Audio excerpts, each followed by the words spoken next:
ജനുവരി 5 വൈകുന്നേരം 5 Punalur post office ജംഗ്ഷനിലാണ് Punalur മുസ്ലിം coordination കമ്മിറ്റിയുടെ ആഭിമുഖ്യത്തിൽ ഫലസ്തീൻ ഐക്യദാർഢ്യ സദസ്സ് സംഘടിപ്പിക്കുന്നത്. തിരുവനന്തപുരം പാളയം പള്ളി ചീഫ് ഇമാം ഡോക്ടർ VP സുഹൈബ് മൗലവി ഉദ്ഘാടനം ചെയ്യും.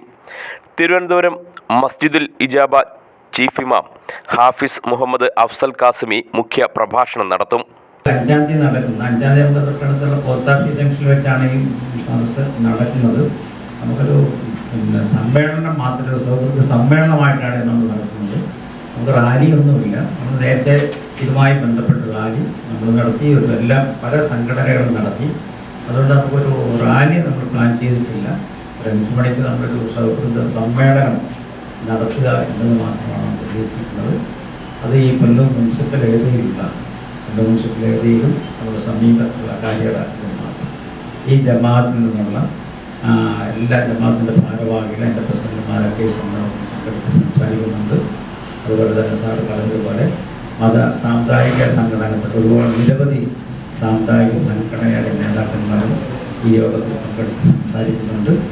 അപ്പോൾ ഇത് നമ്മൾ ഇത്തരത്തിലുള്ള ഒരു സൗഹൃദ സമ്മേളനം ഈ കാലഘട്ടത്തിൻ്റെ ഒരു ആവശ്യമാണ്. ലോകരാജ്യങ്ങളിലെമ്പാടും ഇത്തരത്തിലുള്ള സമ്മേളനങ്ങളും അതുപോലെ തന്നെ ഐക്യദാർഢ്യ റാലികളുമൊക്കെ നടന്നുകൊണ്ടിരിക്കുന്നത്. അതിൻ്റെ ഭാഗമായിട്ടാണ് നമ്മളിത് സംഘടിപ്പിച്ചിരിക്കുന്നത്. ഈ ലോക മനസാക്ഷിയെ ഉണർത്തുന്നതിന് വേണ്ടിയാണ് ഈ നമ്മുടെ തരത്തിലുള്ളൊരു പരിപാടി പ്രോഗ്രാം സംഘടിപ്പിച്ചിരിക്കുന്നത്.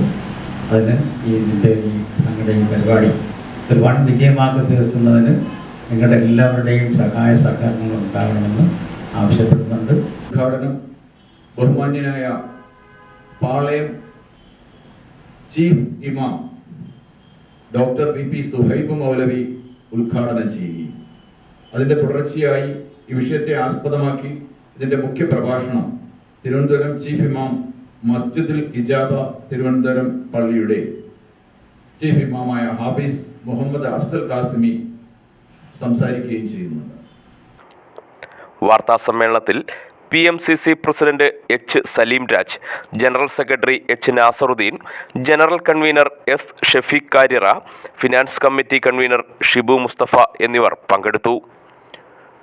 News bureau, Punalur.